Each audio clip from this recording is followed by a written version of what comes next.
People aren't going to be hungry and compliant forever. Ask the French.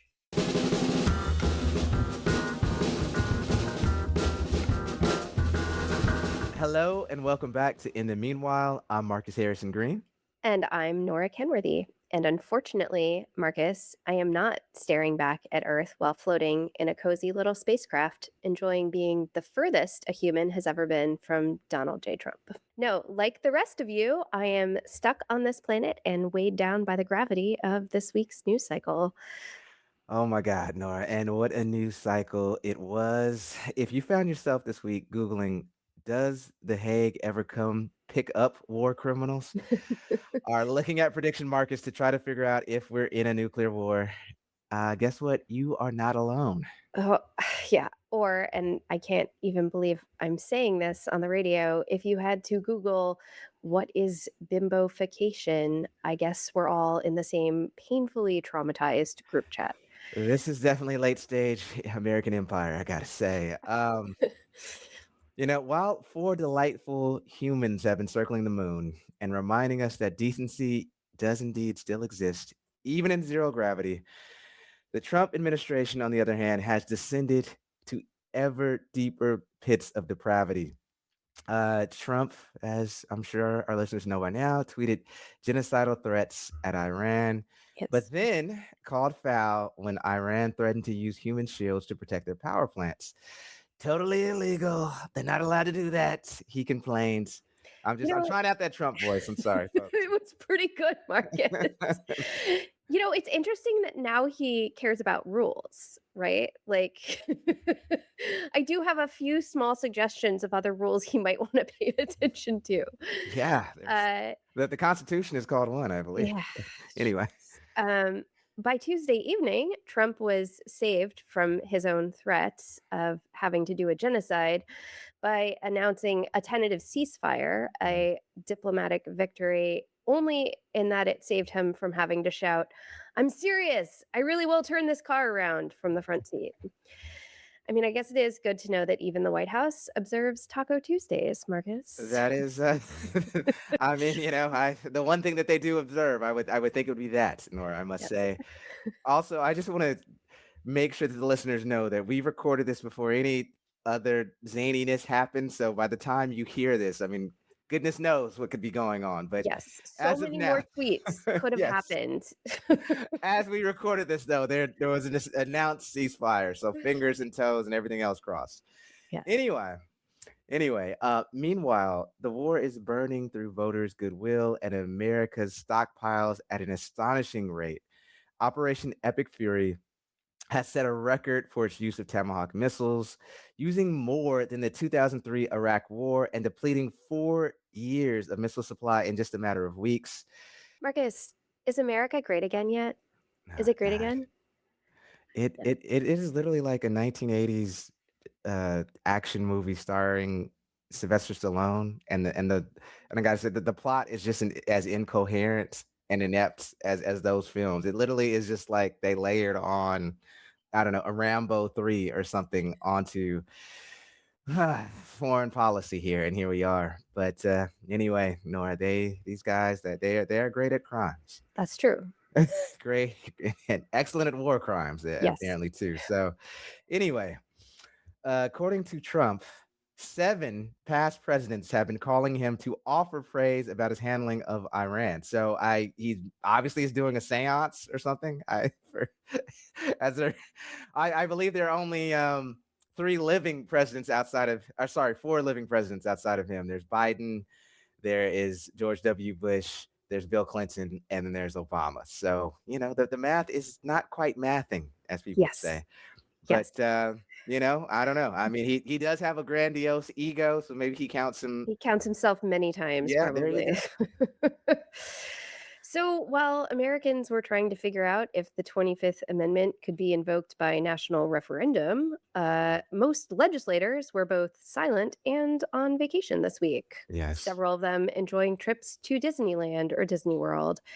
Maybe the steep drops of Splash Mountain will somehow remind them of their tanking approval ratings. Oh my God. Yeah. I'd say in all seriousness, Nora, but this is unfortunately this We are not a serious country we're anymore, Marcus. We not are at all. not. Not at all. It reminds me of the line in Succession when Logan Roy is like talking to his children and he's like, "You are not serious people at all." But anyway, it has, for at least, it's been no wonder, I'll say, that we are seeing a major shift in support for Republicans and MAGA causes and races all across the US. Political reports that more than a dozen state GOP leaders are stepping down or retiring ahead of the elections, and 36 Republican House reps and 7 senators have also announced they are not running for re-election this November. We're not going to miss them. Well, not at all, not at all. And uh, Nora, quick spoiler on an 8 ounces of joy. The Wisconsin Supreme Court, that was a conservative majority, has flipped over to a liberal majority. I believe it is now 5-2. So Yeah. this was very unexpected. So I had a lot of friends in Wisconsin who Yeah. were sending text over and thanking Athena, the one goddess that they actually still pray to, that the goddess of wisdom. If for those who don't know, that there is some wisdom that has been sprinkled at least with Wisconsinites for a little while. Yeah, that map went from real red to real blue. It does feel like we're seeing a real shift in terms of polling and early election results. It doesn't feel like a blip anymore.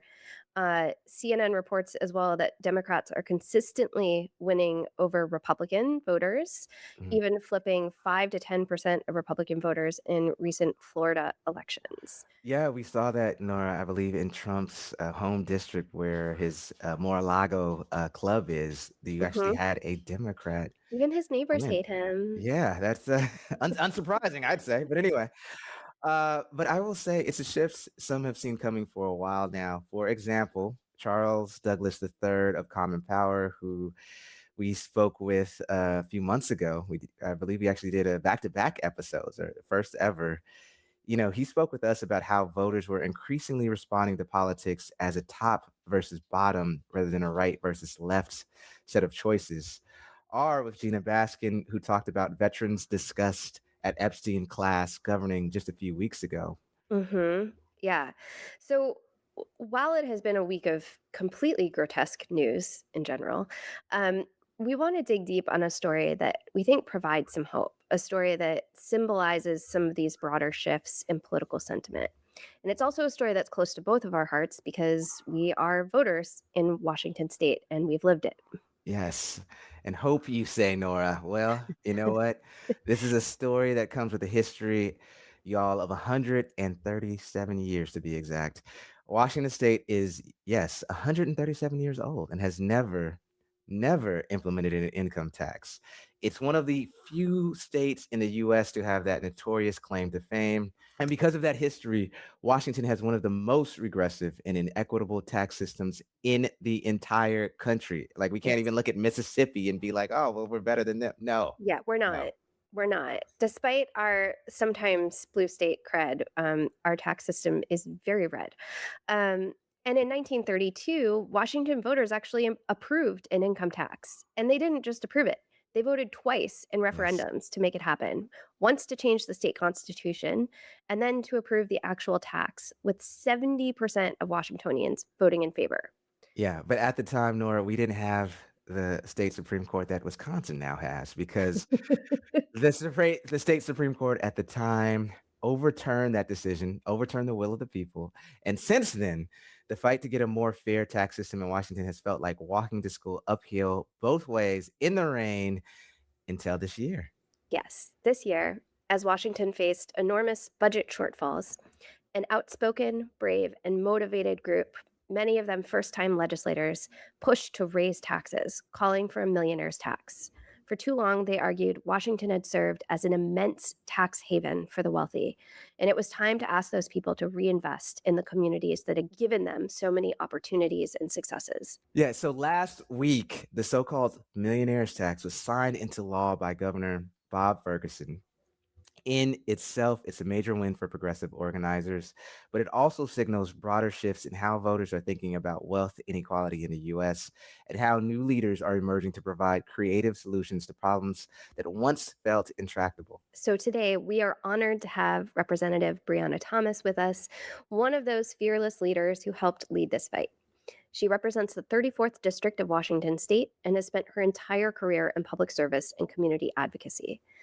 Prior to her appointment to the legislature in 2025, Representative Thomas worked as a staffer in the Washington State Senate, as a policy advisor in the Seattle Mayor's office, as a field director at the Washington Housing Alliance Action Fund, and as a campaign manager for the $15 minimum wage campaign in SeaTac.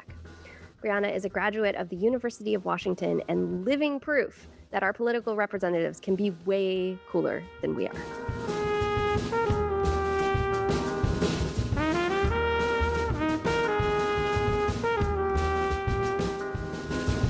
Representative Thomas, it feels like we keep bumping into each other here and there, but such a pleasure to see you today and have you joining us. And just glad that you are here today.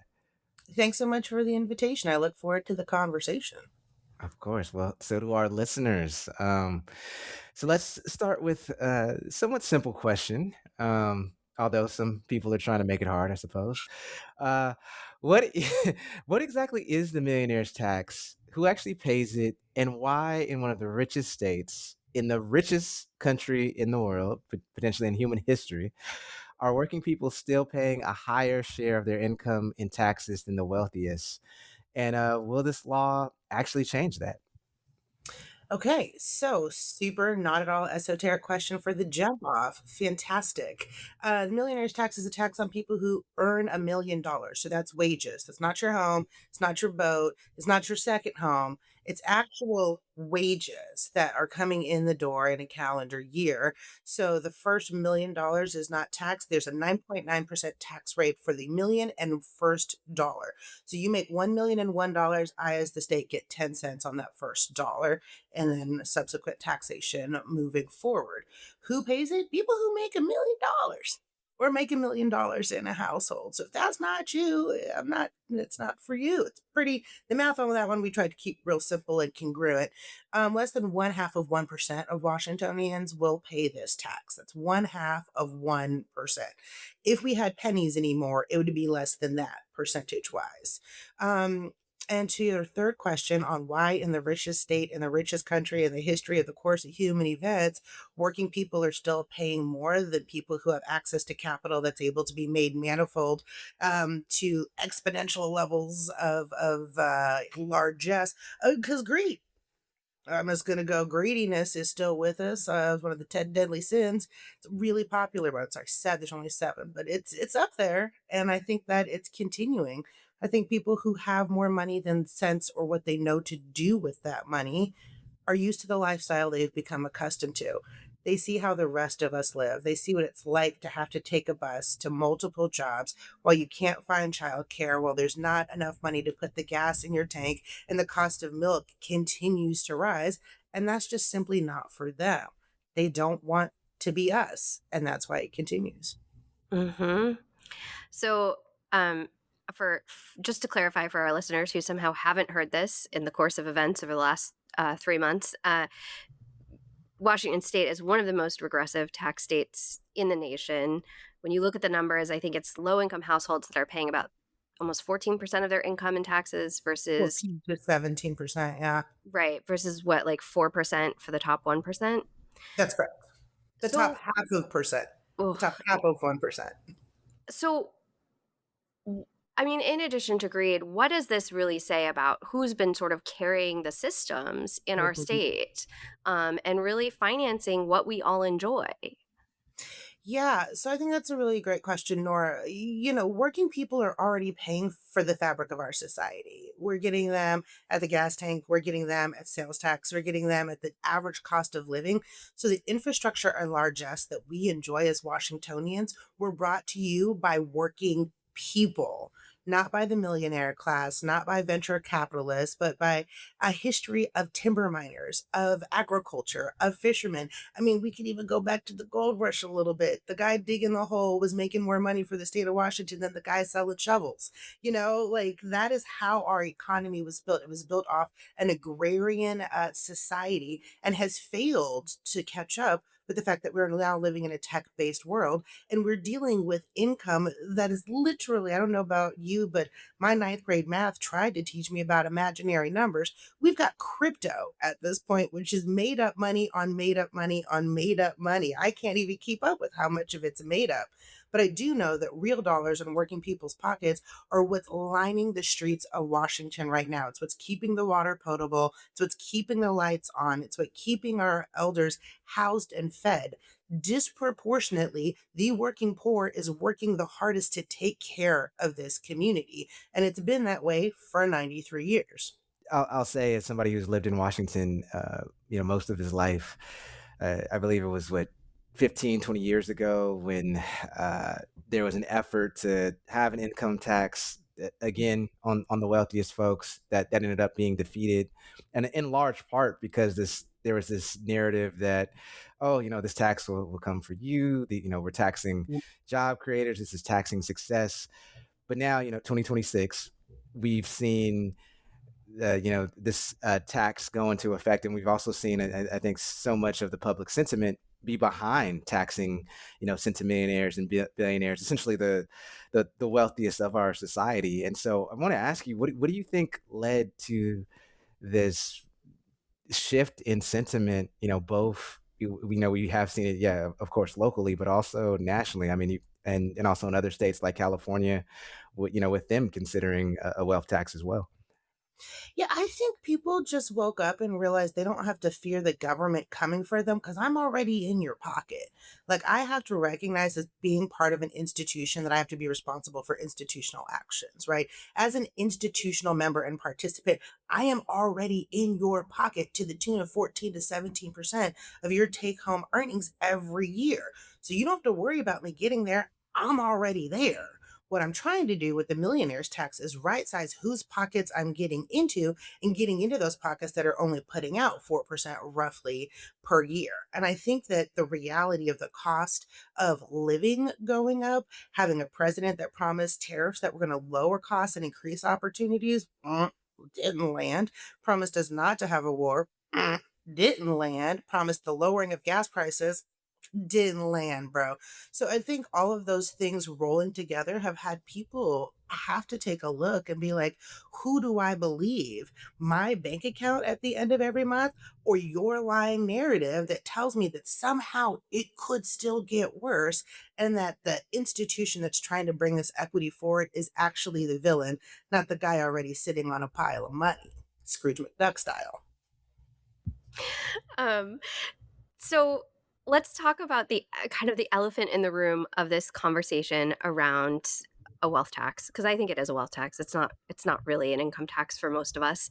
Um, And it's unfortunate that a lot of the conversation in our state around this tax has really centered the perspectives of very wealthy individuals, right? Sure. These kind of agonizing conversations of like, are they going to leave? Are they not? Right? But there is this kind of trade off when we're creating new taxes between sort of like fairness and the sort of fear of sort of, capital flight. Um, what do you think gave you and your fellow lawmakers the confidence that this was the right moment to really push this through and to kind of move past some of those fears? Yeah, I can mostly speak for myself and a couple other members of the freshman cohort. Like, this is what we got sent here to do. This is like the number one MVP policy priority for a bunch of us that this was our second session and the last one was brutal. We were even more broke and people were literally dying actively in the middle of serving their communities. The bodies actually hit the floor. So if you're going to have a job that just might actually kill you in the pursuit of social justice, you want to get big policy work done. This is the biggest policy that we've had a chance to take a bite out of again in 93 years. And I like to remind people 93 years ago, Washingtonians approved an income tax for the wealthiest Washingtonians on the ballot. We had a judiciary that made a ruling against what was the clear will of the people on the ballot. We are in a particular situation where we may have that conversation again. But what allowed me as a freshman member to like sit up for 25 hours and stay in my body to make sure this bill actually got over the finish line is I cannot be complicit in the future suffering of Washingtonians when I have been sent into this fire to be a helper. When you have to push the button and cut childcare to balance a budget, when you got to push the button and wonder whether or not people across Washington are going to go to bed hungry because the FediGov is very comfortable cutting off their access to food for a political cool point, the only thing you can do is rely on what you have here at home. And what we have here at home, that again, working people in Washington have built, is an environment where people who are innovators can succeed. We have an educated workforce. We've got gorgeous mountains on either side. We've got reliable access to water, which you don't have in Nevada. I'd like to point that out really quick. The Colorado River is running out of water. But you also have people that are willing to invest in good ideas and do so from a community minded standpoint. All this tax is doing is asking people that have benefited from the generosity and investment of regular Washingtonians for their own largesse to reinvest in the community that has made them successful. I know that you had alluded to the fact that you were, debating essentially for 25 hours, about this millionaire tax. Did you just have like intravenous drip of Red Bull, like for that time? Like, how did that happen? I mean, how were you able to stay up for that long?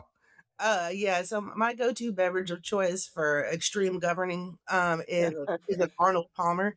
I like a little half iced tea, half lemonade, not too much caffeine all at once. You can sip on one of those for apparently 23 hours and still stay relatively useful and coherent. I will say, like, in reality, in my humanity, there's a moment, it was like 1 o'clock in the morning, and I'm like, "Bro, I am still actively governing, man." And then I remembered that I was an elder millennial, and so I just pulled together a early 2000s playlist and tried to trick myself into believing I was at a rave. You just, like, tap into that bodily memory, right? Yes. Yeah, I said, "You can do it. You can do hard work, Brianna." So Arnold Palmer's and rave music. I Okay. love it. Take notes at home, folks. Take notes. As a quick follow-up though, Representative Thomas, there's been these sort of high profile stories of centimillionaires and billionaires leaving the state. Most notably, Howard Schultz, the founder of Starbucks, Jeff Bezos, the founder of Amazon, had left Washington to migrate to Florida a few years ago. I mean, he gave the reason that he wanted to be, I guess, closer to his parents. That said, there is this continued narrative about why, what if if we were to do this, that these folks would leave and pack up. And as somebody who is a part of a nonprofit board, I certainly can attest that there certainly are people who have decided to bounce from Washington State for their own reasons. That said, I do want to ask you: Are there any upsides to quote unquote capital flight, or the flight, I should say, of the capital class, in the sense that we've seen politics recently dominated by so few wealthy individuals that to the point that people call this that this is the new oligarchs, if you will, of America. So I want to ask you: Is there an advantage to regular people in our state if some of the wealthiest people actually leave? I think there's a competitive advantage for small businesses, right? If you are a mom and pop shop in Gold Bar and you used to run a hardware store, for instance, you got an ace coming in, you can't compete with the scale of what someone who's able to own 1,300 locations across the country can bring, but you are going to beat them every time on the competitive advantage of knowing your community and being in relationship with your community. Also, you've got people that are making money hand over fist. They're doing it on the backs of their workers.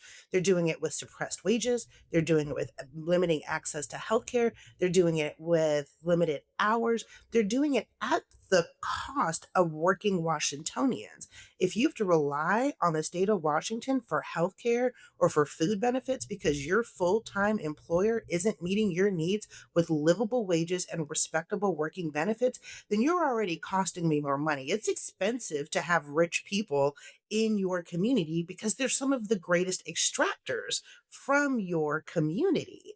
There's a reason that the great beautiful bill is at the cost of health care for working American people, particularly in rural communities. So I don't want to be glib and say we don't need innovation, we don't need investment. Of course we do, but we need to be in a healthy relationship to both sides of that equation. You know, Marcus, you know me for a while. I come from the labor movement. Not every boss is a bad boss, but every bad boss ends up getting a unionized workforce. There's a relationship between how that dynamic plays out over time. And I think the same is true when we're talking about collecting and generating revenues and then those investments going back into the community that they were generated in.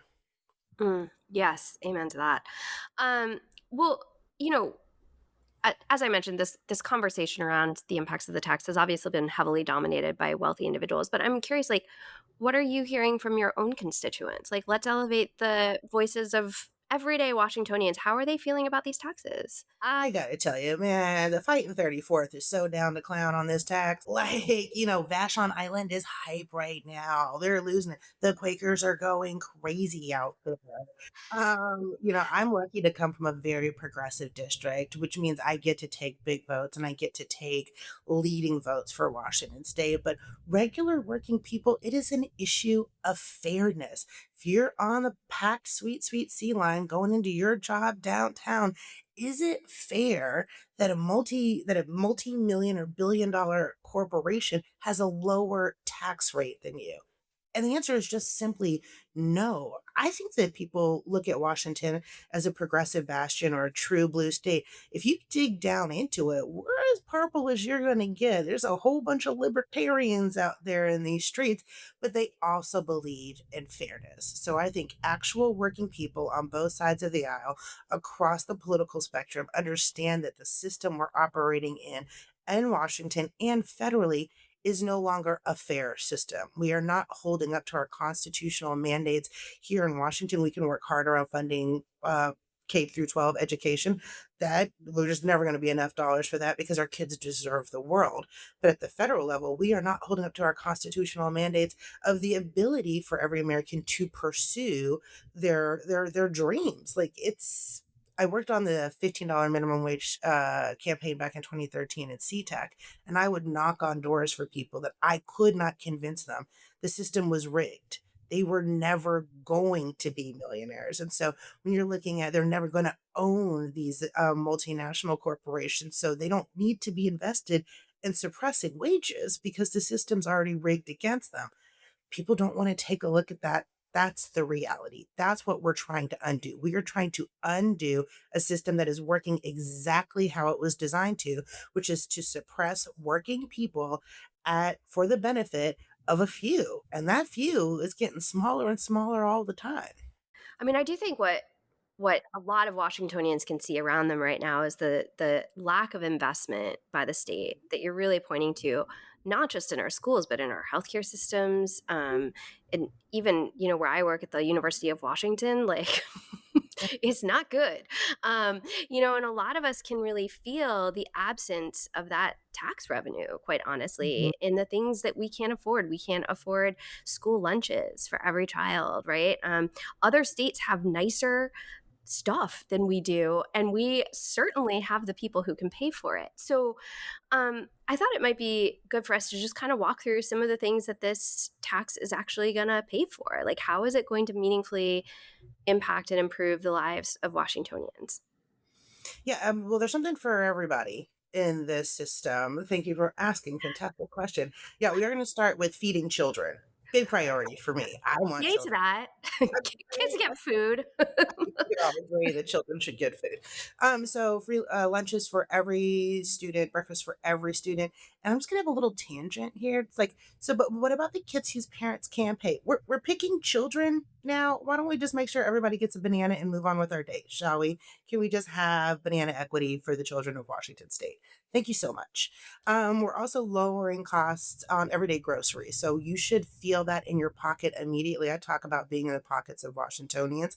That is where they feel it. So lowering some of the burdens on everyday purchases, B&O tax relief for our smallest businesses. You want to talk about job creators, women, people of color, and folks in rural communities meeting their community's needs through startups, investments, and small business development is a huge economic boom. And if we can lower their tax burden across the state of Washington, that's more innovation, that's more job creation, that's more money in the pockets of those small business innovators that, again, are in every corner of Washington state. This isn't just a bill for rich areas or just for poor areas, it is for all of Washingtonians. Yeah, remember, like I said, being here in 15 or 20 years ago, and to your point earlier when you were talking about knocking on doors over in SeaTac and trying to get people to recognize that they were being screwed by the system just as everybody else was. I to see sort of this awakening, if you will, and this realization from so many folks, like, yeah, we actually are in this together, and the folks who have been at the top, who have been benefiting from this, continue to benefit while we continue to uh, to sink lower and lower and sort of into this abyss of desperation. Mm. Grant you, I wish it didn't hadn't taken them 15 to 20 years to recognize that, but I'm glad that it did. Better late than never. that that said, Representative Thomas, wealth inequality in this nation continues to just be way out of pocket here, if you will. It looks like I was just reading about the potential IPO for SpaceX, which is owned primarily by Elon Musk. It looks like he'll be the first trillionaire ever in human history. I so I gotta ask you, like, how does when as you see this increased gap between top and bottom, when does wealth inequality move just from a economic issue and it starts to move into the realm of this is a true threat to our democracy and our democratic process? Now, we're there now. We've reached that point now. We are Mm. at that point now. Between Citizens United and the ability of anybody with deep enough pockets to buy a seat in a local or national election, we have lost our way when it comes to an entitlement to an upward trajectory. Again, a lot of folks that are working to protect that upward trajectory do not realize that they are eliminated and barred from participation and advancement. Here in Seattle, we've got, publicly financed campaigns through the Democracy Voucher Program, which I helped bring in 2015, which means anybody who actually has a base in their community has a mechanism by which they can participate on what it is already incredibly uneven playing field. We don't have that at the state level yet. We don't have that at the federal level. So you do have to rely on having rich friends. But I think what the ultra wealthy are failing to keep in mind is that people aren't going to be hungry and compliant forever. Ask the French. They made their point pretty clear a couple of times. And last year, I think it was it last summer when the French farmers were spraying shit on the walls, they had enough. I think that we aren't going to get to a point where people are watching their family members not get the care that they need and deserve that we know that exists. We know we're going to watch our family members go hungry. We're going to watch our family members' dreams wither on the vine so someone can be a trillionaire? What's a trillion? Show me $1 trillion in a room. I'll wait. But prove to me that this is even fucking real. Pardon my language. But it's just like these are theoretical dollars, and I've got real human problems I'm trying to solve right now. You're telling me that I don't have enough money to send kids to summer camp because, we have to rely on philanthropic giving for the Girl Scouts. We have to rely on philanthropic giving for the YMCA. You're telling me here in the state of Washington that we don't have enough resources so little brown boys and girls can go hiking on our beautiful mountains with little white boys and girls and just be Northwest kids together because you want $1 trillion? What you gonna spend it on? Show me. Space? Y'all need to pay attention to what's on Earth. Get your feet on the ground and get back in your body. Let's dig in a little bit on that. Obviously, the federal government right now is abandoning any responsibility it once recognized it had to. Your commitment to Yeah, constitutionality. yeah, yeah, but, like, I Different things. definitely we're not gonna be moderating inequality at any time from the federal level. So, True. looking ahead to the next session or the next couple of sessions, what would you Mhm. love to see the legislature of Washington State do, or that it can do in order to keep on addressing these wealth inequality issues? Yeah, I think two things. One, I just want to be super clear with people. If the millionaire's tax survives legal challenge and survives a challenge at the ballot, because we got steps to go, folks. Like me staying out for 25 hours tricking myself into a rave was only the first leg of the journey. We have a lot more work to get done. But let's say we survived both of those hurdles. The money vacuum that we just invented doesn't turn on until 2028 and doesn't impact the budget till 2029. I gotta go back to session next year and cut where there isn't anything left. And that's gonna be gut wrenching. So I think we need to be really honest with Washingtonians about the fact that it's gonna get worse before it gets better. Now, that depressing news aside, what I do think the state can do is be a better partner in job creation, right? If I'm hearing from the building trades that they got 10,000 workers out of work, that's 10,000 Washingtonian households that need something to do with their hands. So let's get crazy and creative with the capital budget. What needs building? What needs fixing? Let's look at our roads. Let's look at our bridges. Let's see what we can do right, put regular Washingtonians back to work right now. We've been really focused on our social safety net the last couple of years, which is wildly important. Once those Clifford dollars dried up, we discovered that there were more people in need than we ever knew because they all came out of the woodwork. So it's not that, Republicans will tell you that I've got a spending problem. I actually have a need problem that is more articulated than ever. And I've been trying to strive to reach the people that are in need and serve them where they are on behalf of the state. The next leg of the journey for me is that independence for individual households. What do we need in Washington that Washington can provide for itself with the support of the state that gets people back to work, that affirms their independence and their agency, so that when the bottom falls out on Medicaid and Medicare, we've got people that are already stabilized in their own right of their own volition so that we can focus on those that are most in need.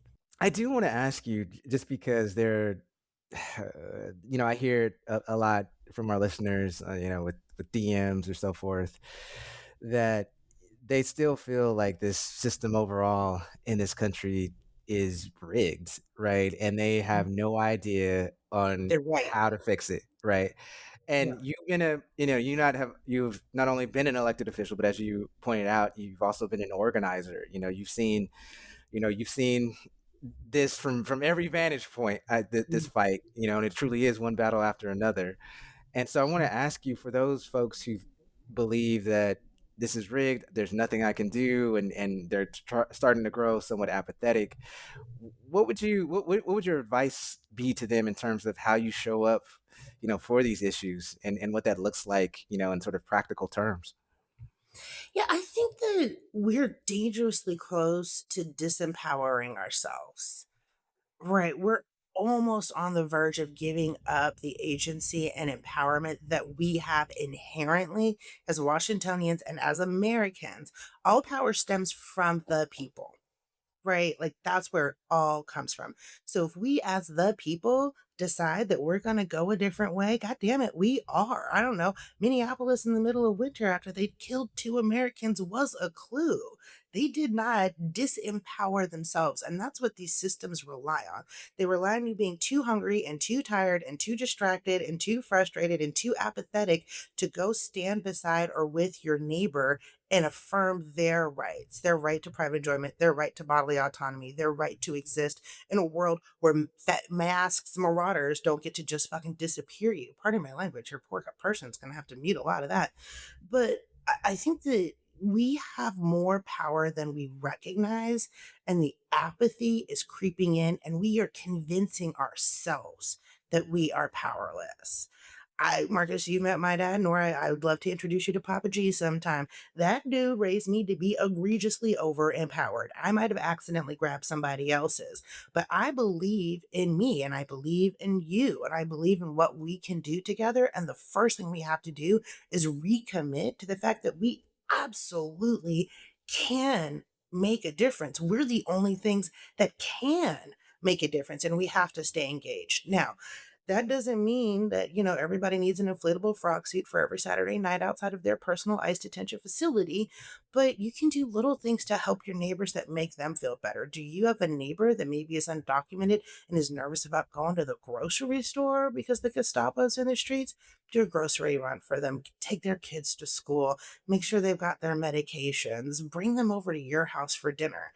The thing that's always made America great is Americans and how we care for each other.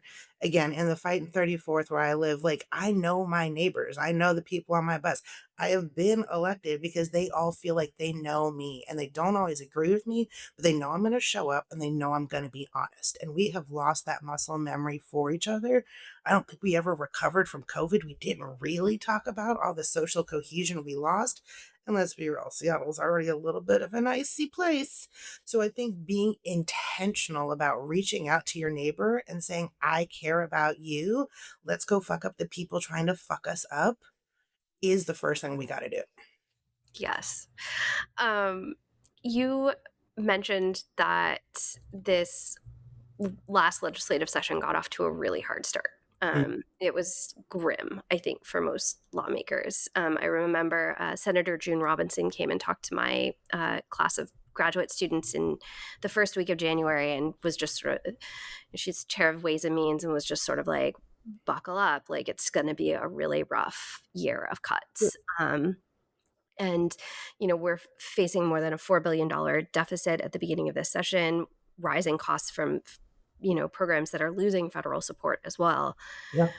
Obviously, not all these challenges are solved by the millionaires tax, but we ended session with some like truly historic wins for tax policy. And I don't think those should be diminished. And so I guess what lessons and hopes for the future do you want to kind of draw from this session and kind of carry forward with you into future sessions?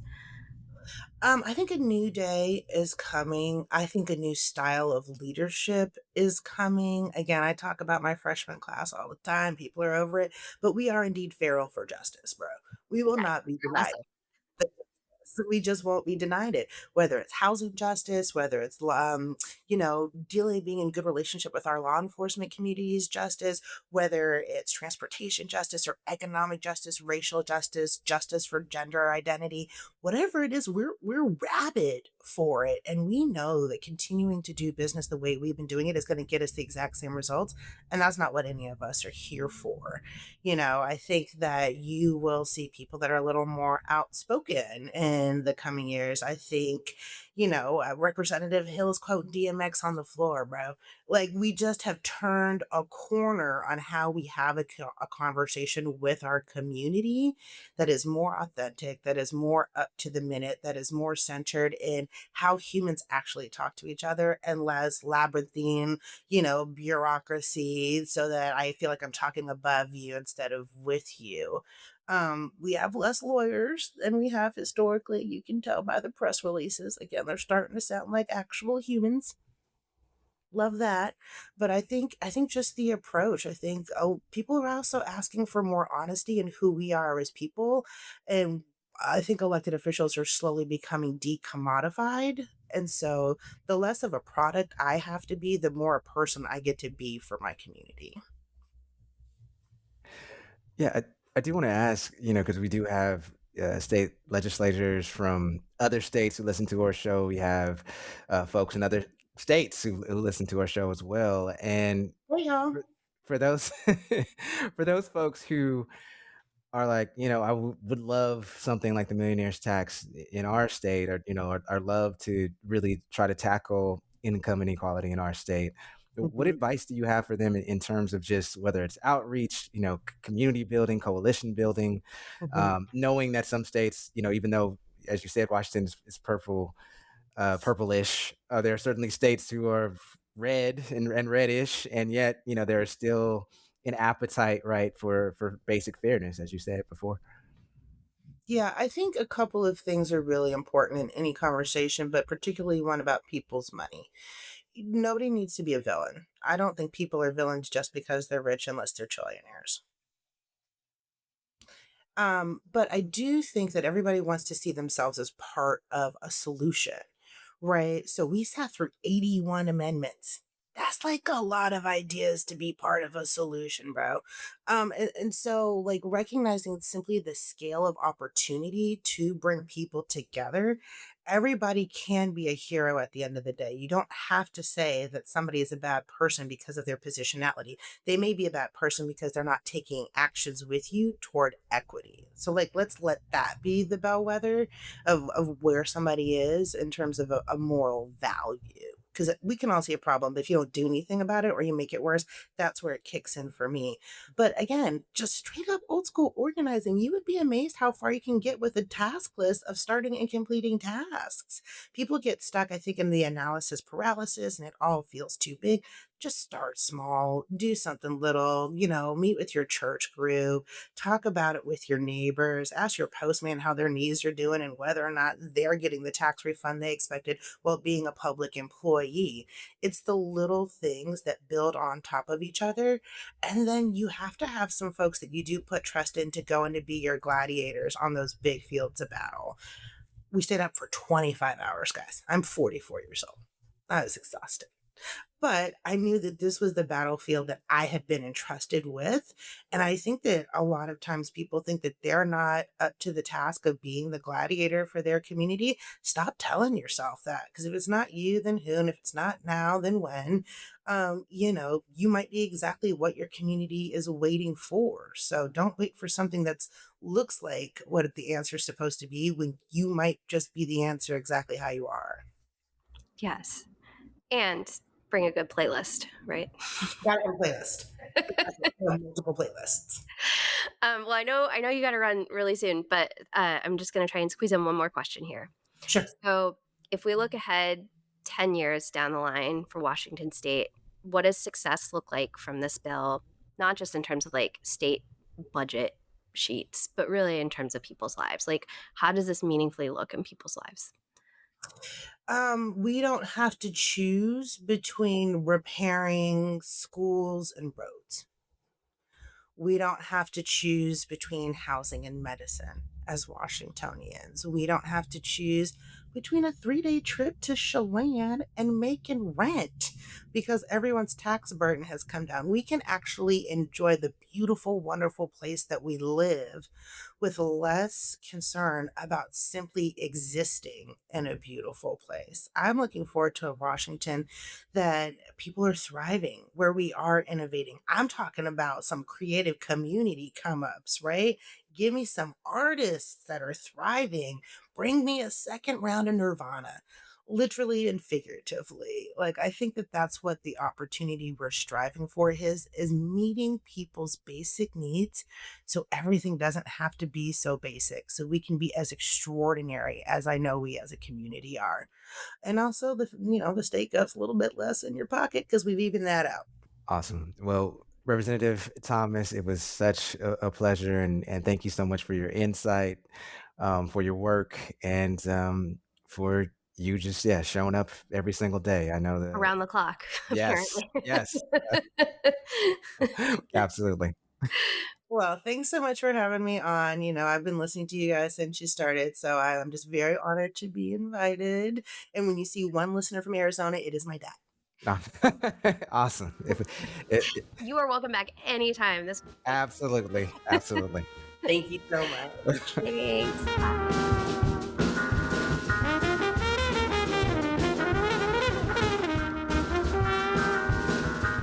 Well, Nora, I gotta say, I know that there's polls going around that people don't feel great about either party, and including the Democratic Party, which, it's the only one that I've voted for in the last 20 years, just because they don't appear to be, going off of the deep end all the time. They just Just some of the time. just some of the time, Yeah. just some of the time, and then are fairly fickless. But anyway, that said, I gotta say that people like Brianna Thomas, or maybe it's just Brianna Thomas. I don't know, but she definitely gives me hope for the So the much hope. future of the party, and not just the party, but I'll say future for future for the next generation, if you will, of elected officials. So I hope that her last stop isn't the State House of Washington. Heck no. And I hope also it's not our last time talking with her.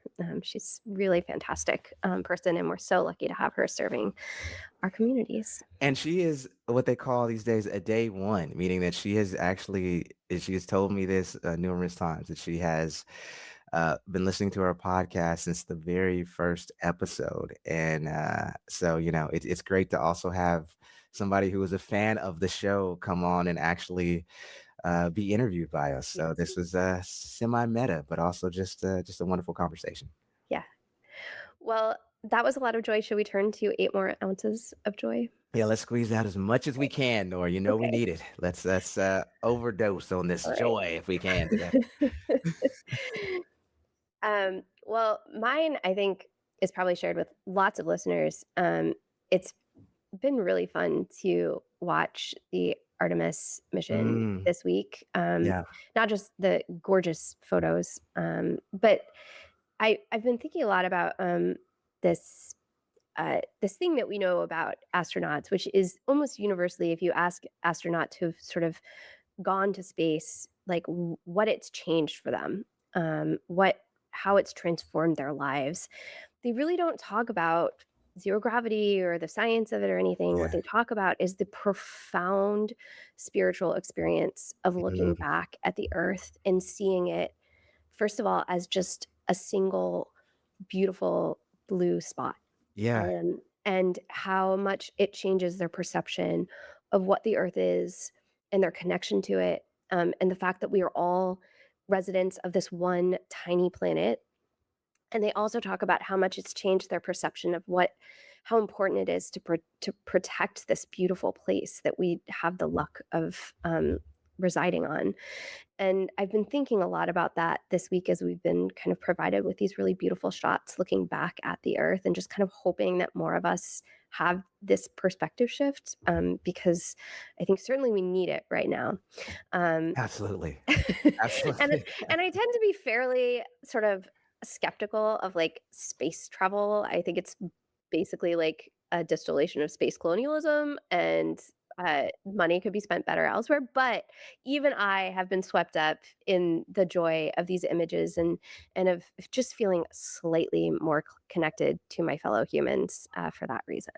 Yeah, it sort of, the whole Artemis thing sort of just remind has been a reminder to me of like how much we've had so much absurdity, right? That we've had to experience with, the news cycle and what's going on in this country right now. That there's times that you said spiritual, but I think I forgot the writer's name, but he talks about trying to embrace the sublime. And I think this week has definitely been a week that's presented the sublime to me with, with Mm. Artemis, and to your point of being able to look at this, blue marble and install some level of wonder about it, right? And also a level of responsibility around it, right? That it's, Yeah. as Ijoma Luo said when she was on this podcast, that about believing in humanity, believing in humans, right? That Hmm. we can, do wonderful and beautiful things, right? if we so choose to do. And for me, that this week has been a reminder of that, right? Just the fact they were able to launch people in a tin can and into space. Just that act alone even is like, wow, this is an extraordinary thing that we were able to accomplish Yeah. when we choose to do extraordinary things. So Mm, yeah, yeah. yeah.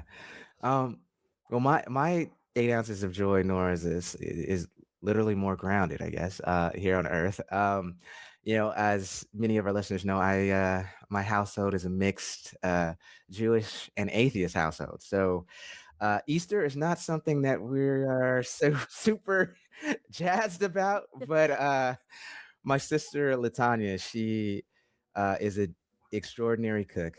Talk about being able to do extraordinary things, and so she prepared an Easter dinner Mm, this past Sunday, and it was just wonderful. And it was light on the Easter and very heavy on sides and pot roast and macaroni and cheese. And so yes.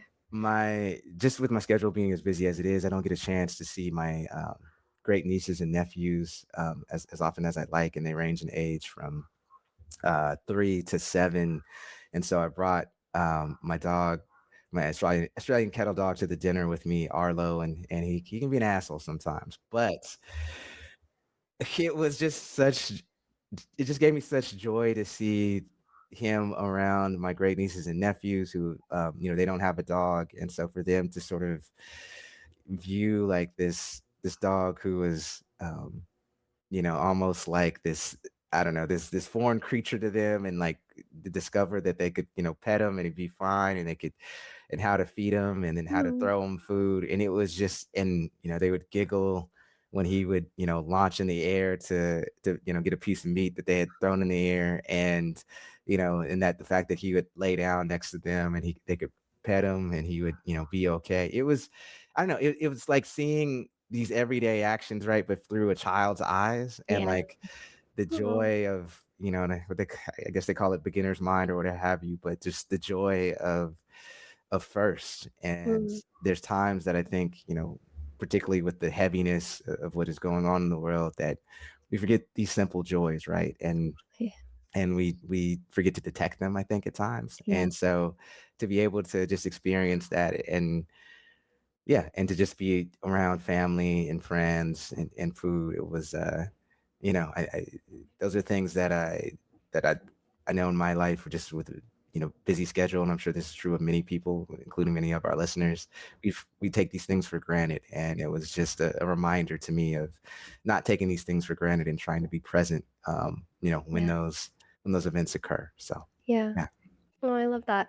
Someone told me when I had my daughter as a newborn that if you embrace it as living in the moment, Mm, that you're having a truly sensory experience of the world, and that children remind you to live in the moment and to like just absorb the sensory experience of the world. And that's always been one of my favorite things to kind of settle into as a parent and keep watching out for. Um, absolutely. I Yeah. hope also Arlo enjoyed his roast beef. He was a glutton that day. So yeah. It was- Good for him. he loves Easter dinner. Like don't tell him any differently. So anyhow. Well, Well, folks, it has been a long trip this week. We've gone from will there be nuclear war to let's talk about progressive tax policy in the span of a single episode. We're also not through the week yet, at least as of this recording. yes. We've been on a conceptual equivalent of the Artemis mission, but a lot less awe inspiring. My goodness. And honestly, while 4 humans have been circling the moon, reminding us that gravity is, in fact, optional, down here on Earth, Washington State just reminded us that so is a rigged tax code. We're so grateful to Representative Thomas for joining us, and to her and all of her colleagues for making our fiscal dreams come true. Fiscal dreams forever. Yes. Nothing says land of opportunity like making sure billionaires finally buy a ticket to participate in it. Here, here. Um, we are taking our wins where we can get them. And really, huge thanks to Representative Thomas for showing all of us what leadership with a spine, an Arnold Palmer, and a great playlist can do. That's all you need, folks. That is all you need.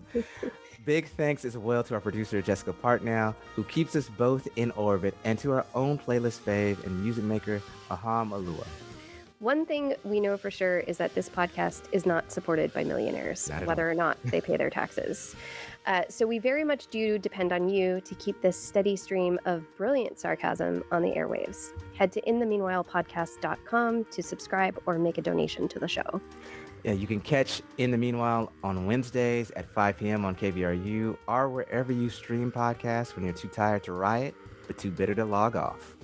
Take care of yourselves out there. The Artemis crew gets a break from this entire planet, so you've earned at least a weekend without news alerts. New episodes drop every Friday. And until next time, folks, we will see you in the meanwhile.